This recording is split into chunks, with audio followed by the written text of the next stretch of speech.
All right, we are live on playback. It is the MMA Outsiders live on playback. My name is Dan Bando. Thanks again for joining me.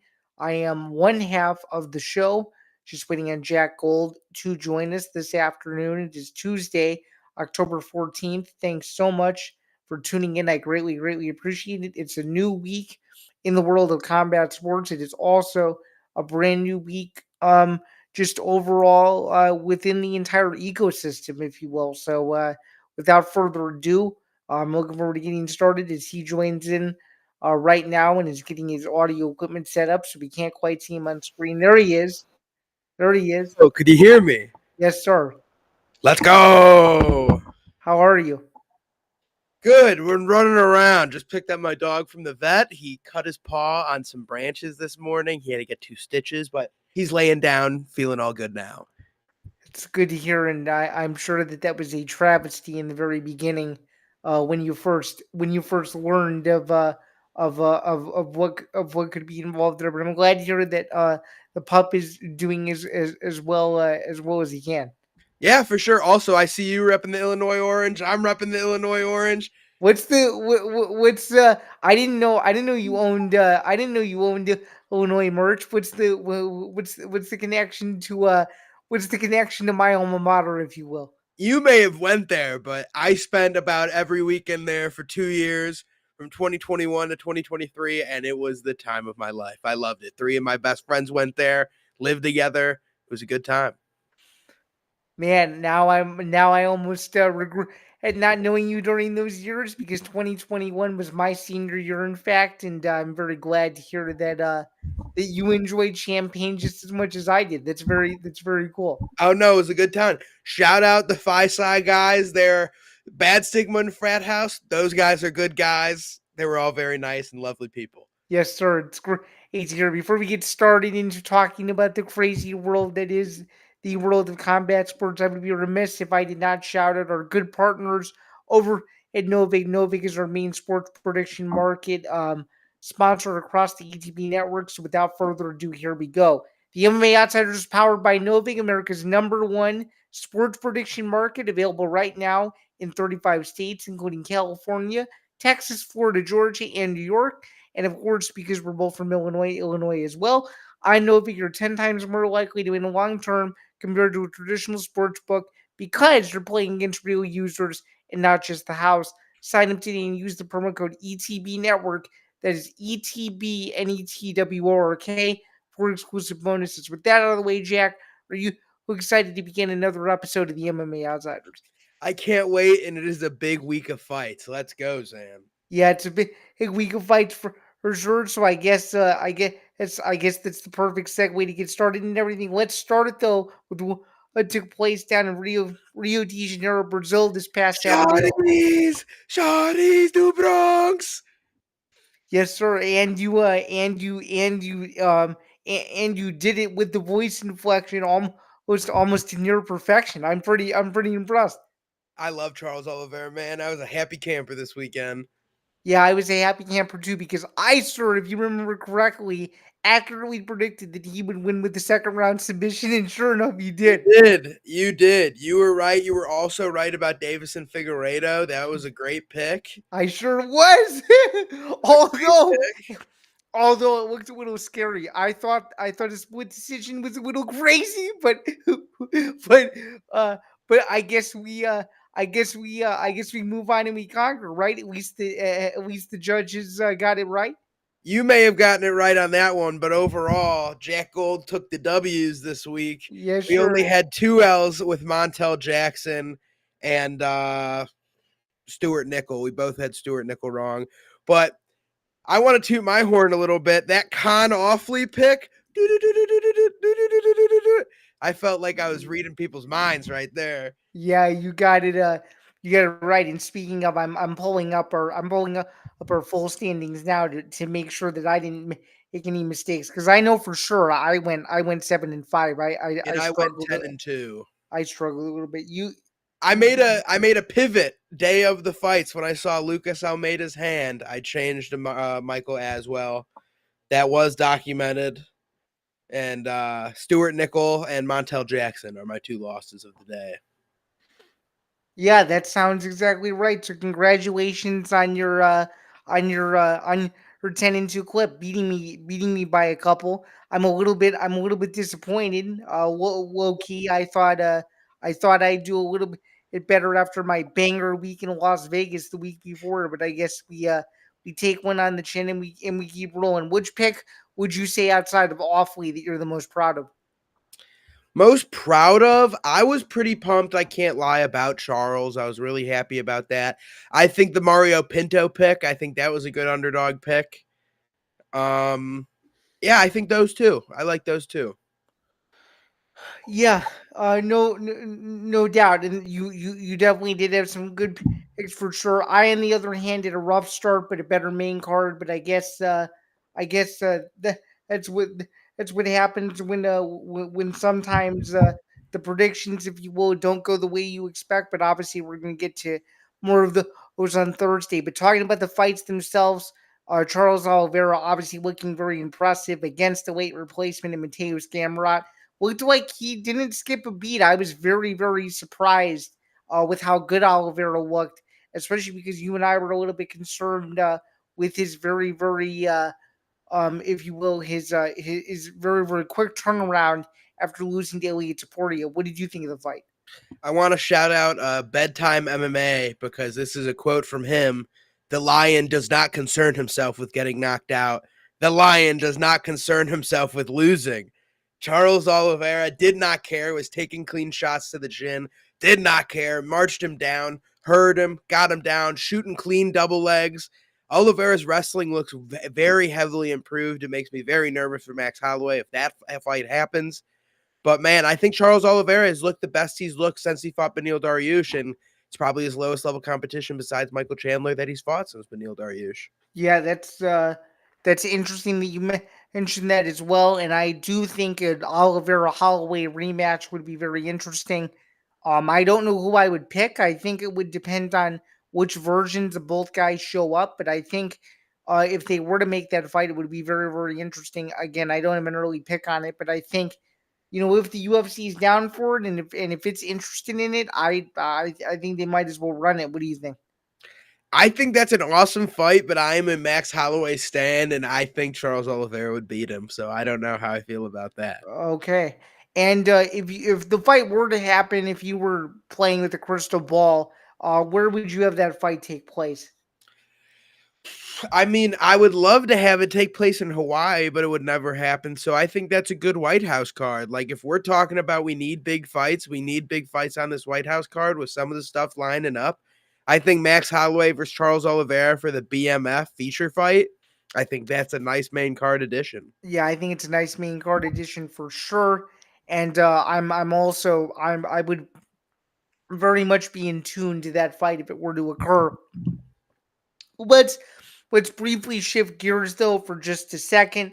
Davison Figueredo is going to have to wait a while longer for his title shot because the UFC made some pretty banger announcements for its December 6th pay per view, UFC 323. It's going to be the rematch in the main event, Murad Dvalishvili versus Peter Yan. Davison Figueredo's call out didn't quite work. Um, well, speaking of Figueredo, let's talk about the Montel Jackson fight first because I was surprised, honestly, with how lackluster the fight was. I thought it was going to be a lot more exciting and less grapple heavy. What did you think of it? I was kind of expecting that. I knew what kind of fighter Montel was, and I thought he was just going to win, like just by that much. And I was concerned about Figgy pushing the pace, and that's what he did. And in my opinion, that's what won him the fight. He won. There were very few moments in the fight, but Figgy won the moments. The other fight I wanted to mention was the feature fight, Luque versus Joel Alvarez. What did you think about that first round ref tomfoolery? Pretty ridiculous, but given that we're in Brazil, are we really all that surprised? No, but it was just so crazy. Like Goddard was there. Goddard could have been like, "What are we doing?" Oh, for sure, for sure. Um, but I mean, that's what happens when you don't really have a. I'm not saying they don't have a commission, but they don't have a commission, as well equipped as maybe NSAC or even the California State Athletic Commission to where things can be seen like that. I think that's why it kind of happened the way it did. What do you think? I agree. I think they were just trying to get their hometown guy any sort of thing, but I wish it ended because Alvarez just beat on him for the rest of the fight. Like, it wasn't super exciting, but it was dominant. Yeah, it was dominant for sure, but I guess the other major thought that I had is why Figueiredo um just didn't what do you call it? Just didn't go for it. That was the big thing that I didn't fully understand. How I about think you? I think Montel's just super fast, and when he lands, he hits hard. And he hit Figgy like on the side of his head a couple times, and I think that just was just enough to like deter him from like going in. Because Figueiredo's the type of guy to walk forward like an old timey boxer with his hands like this. You know what I mean? And Hmm. so I think when a guy's way bigger than you, way longer than you, fighting the same way, and he could touch you before you could touch him, it makes him a little more nervous. But he won. He won. Yeah, he won. He won in a major way, and obviously it was one where I was impressed at the end. I was worried he wasn't going to get the decision, but overall, though, I'm I wish extremely he happy didn't. I for him. had some money on a parlay.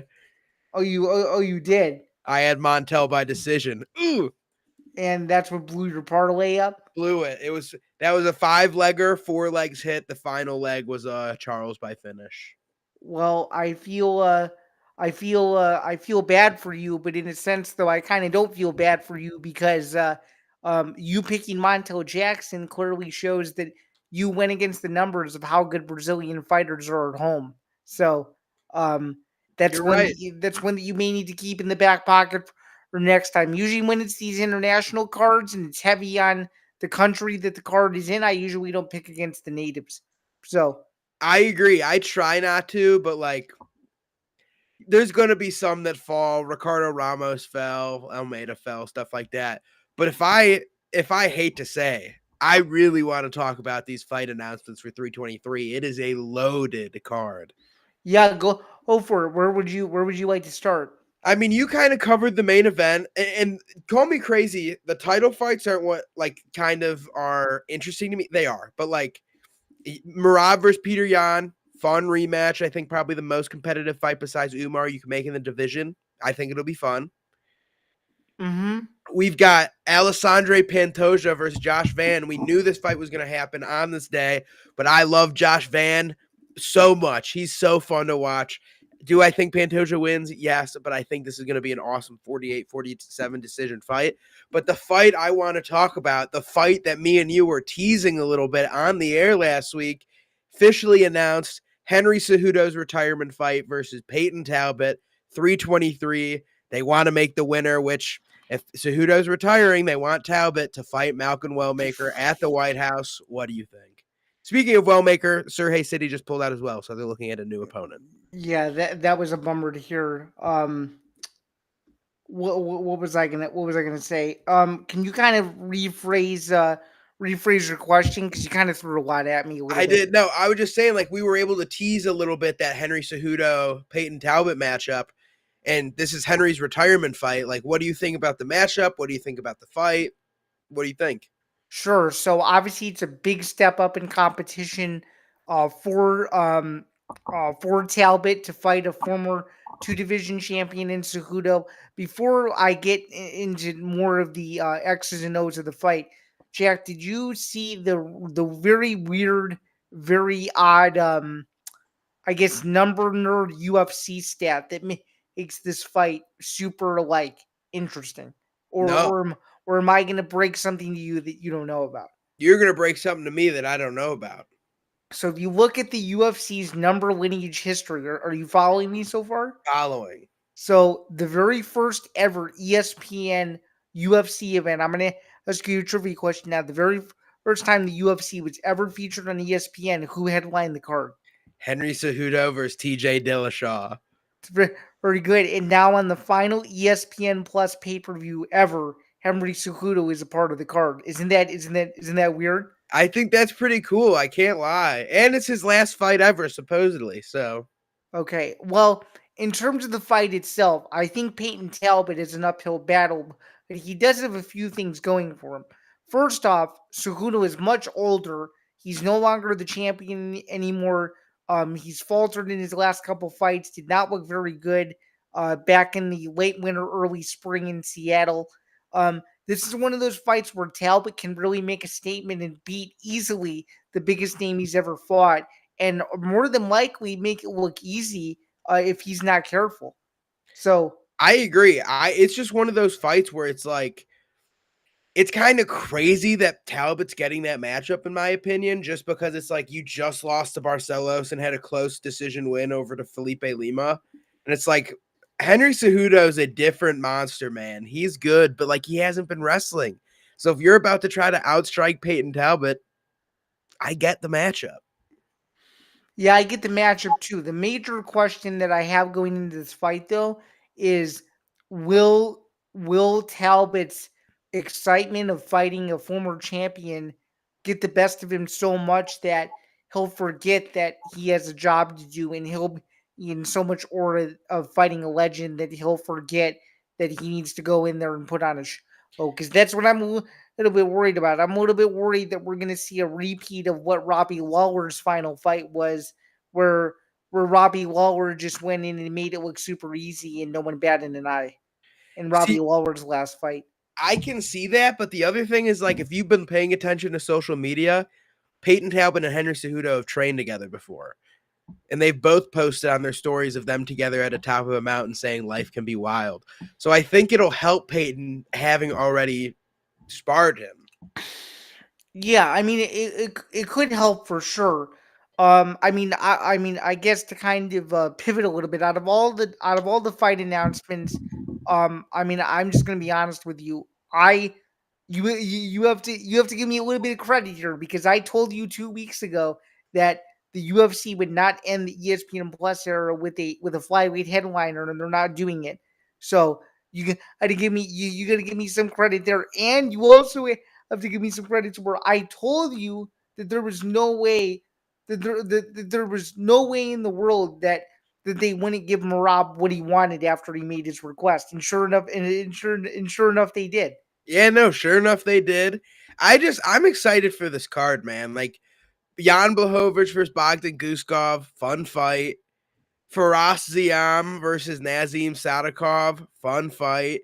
Terrence McKinney versus Chris Duncan, fun fight. Main card opener, Brandon Moreno versus Tatsuro Taira, awesome. That should be to me. That should be higher on the card. That should have I been like that as a main card opener. I think that's if I was doing it, it would have been the fight before the co-main event.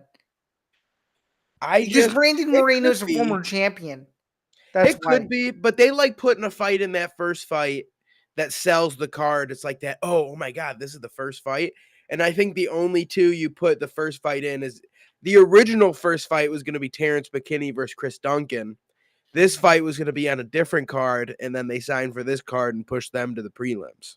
Oh, really? Can you say now what other card was going to be? I believe it was supposed to be Madison Square Garden, Okay. and I think they just pushed it in one fight or 1 month.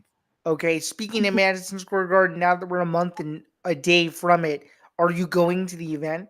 No, I'll be in New York. I'm not going to go to the event.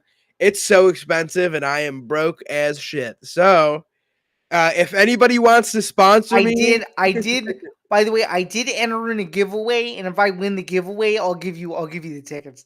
hell So yeah.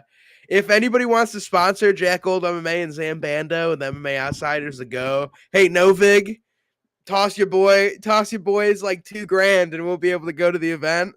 yeah, that'd be cool. I would love to. I've never been to a fight at FSG. That would be a That's cool my bucket bucket list. list in America.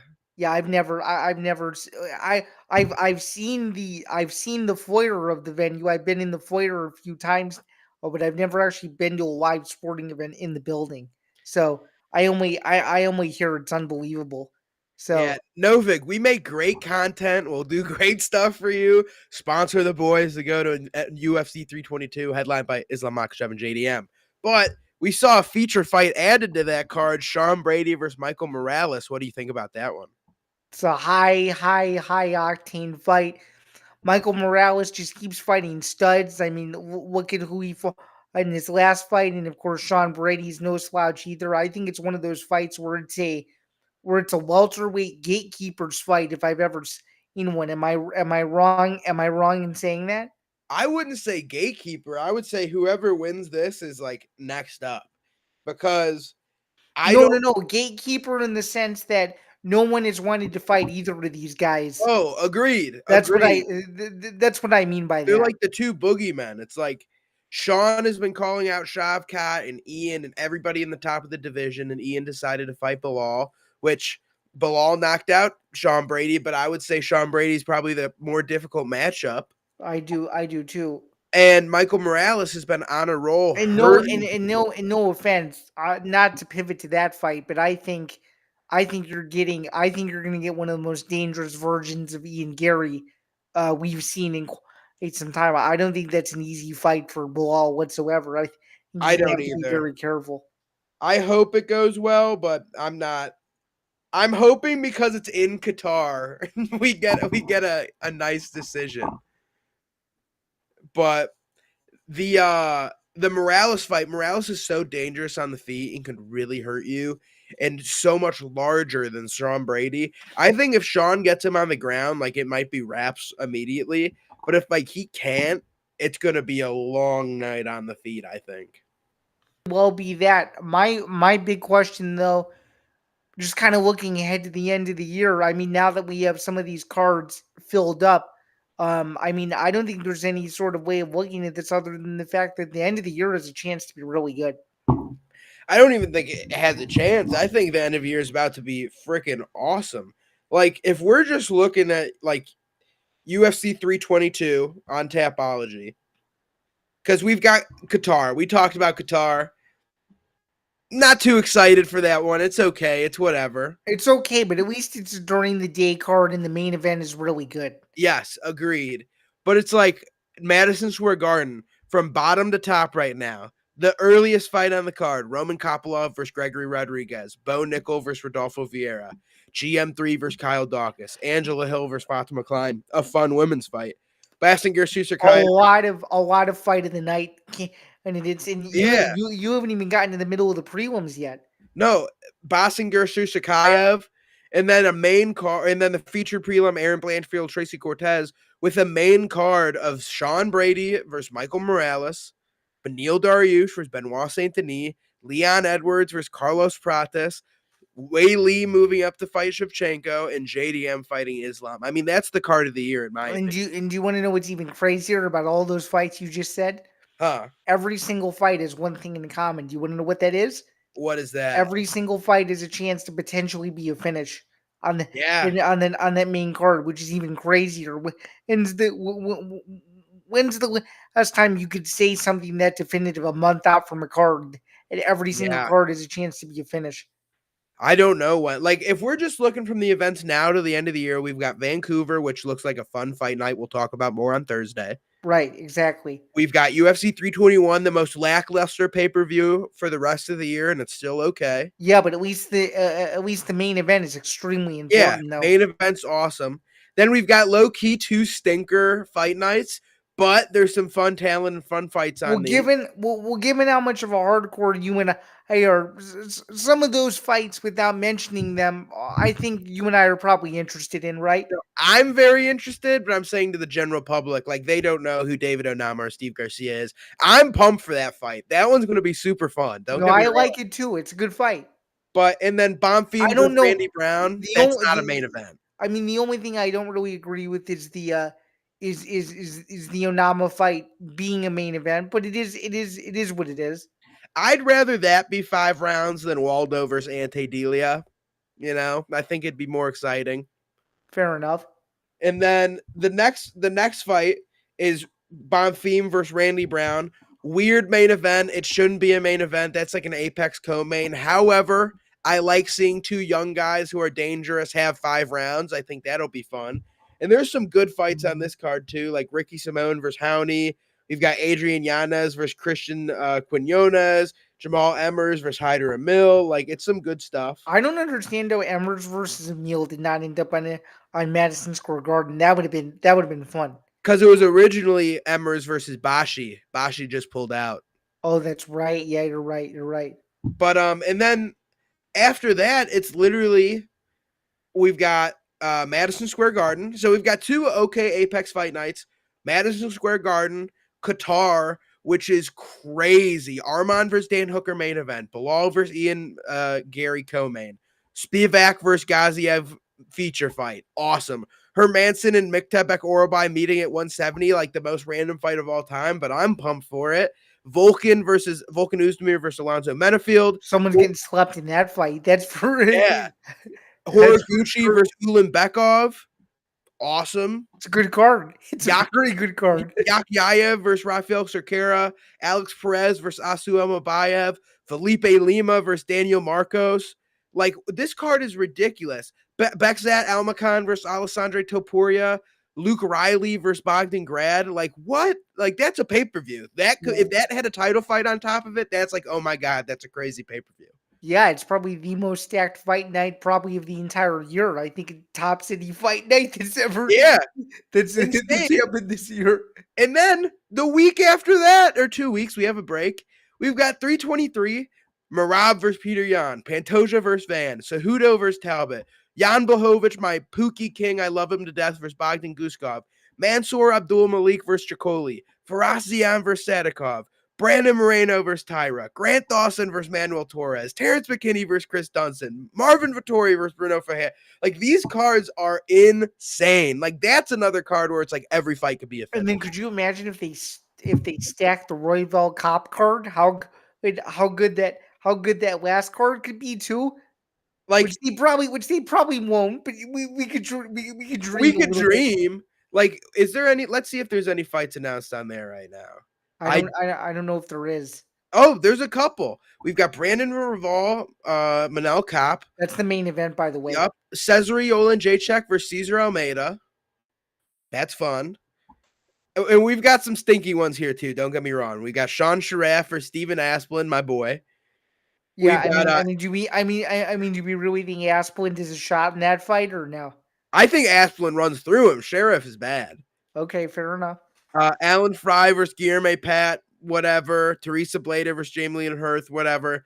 Lasmin Lucindo versus Jillian Robertson, cool, like whatever. Besides that fight, a bunch great stuff to look forward to. Yeah, great stuff to look forward to for sure. And just because we have a few minutes left, I figured I would plug a few more things, and I know that you have a few things to plug too, because you just had a few new interviews. So I'll let you have the floor, and then I'll have the floor to end it, and then we can get out of here.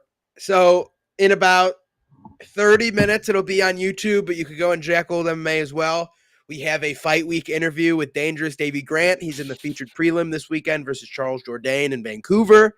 I just dropped an interview with Brandon Jenkins. He fights on the 17th this Friday for Caged Aggression, the 165-pound title.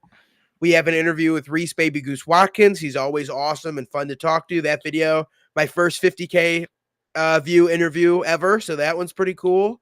Congratulations, dude. That's amazing. Yeah, thank you. And then we've got some fun ones coming up. Tomorrow I'll have a Ernesto Rodriguez video dropping. And yes, sir. He just liked our post not too long ago. Yeah, and then we'll have a Kenny Cross interview dropping next week, and we have a couple more coming too. That's awesome. On my content front, I have a huge interview dropping October 21st, which I can say absolutely nothing about at this time, but it's an interview, and I'm sure that people who are looking forward to UFC 322 are going to be fascinated to see it. So it's going to come out several weeks before the fight, so stay tuned for that. All of my weekly recap of UFC Vancouver post it across Field Level Media and all of its other syndicates this weekend. Stay tuned for all of my coverage for MMA Knockout. And then, of course, stay tuned over here on the Outsiders front for all our picks across social media. And we're both staying busy in our own way, but that MMA content isn't coming full force from either of us would be a lie. So I'm looking forward to the next couple of weeks. That's for sure. Yeah, we got some good stuff. We got some good stuff coming up. For sure. You want to tease what Thursday is going to be about? Yeah, so Thursday, like we said, we have UFC Vancouver. We're going to be talking about that, breaking down the fights, making some picks. Maybe what happens with who wins the main event. That's a big one. Rainier versus Brendan Allen. Could Rainier get the win and get the next title shot? Could Brendan Allen come in short notice, beat Rainier, make a statement, and insert himself into that title contention picture? I don't know, but we'll find out. And we're going to talk about it on Thursday. Yeah, we'll find out. We'll talk about it on Thursday, and that's going to do it for another edition of the MMA Outsiders. He's Jack Gold. I'm Zambando. Shout out to the Playback fam for all of their support, and thanks so much for joining the community. We will see you guys really soon, and enjoy the final week of Dana White Contenders Series Week 10 tonight. There's 6 fights. They're can't miss, and considering that I went 5-0 last week, I hope to keep it rolling this week. Really quick, just rapid fire. What is one fight you're more than likely looking forward to for tonight's card? I think Juan Il versus Juan Diaz is about to be a scrap. Second fight, I'm sorry if you're going to take it. Oliveira versus Venezuela is going to be insane. Yeah, so stay tuned for those fights. ESPN app and UFC Fight Pass for the rest of the world. We will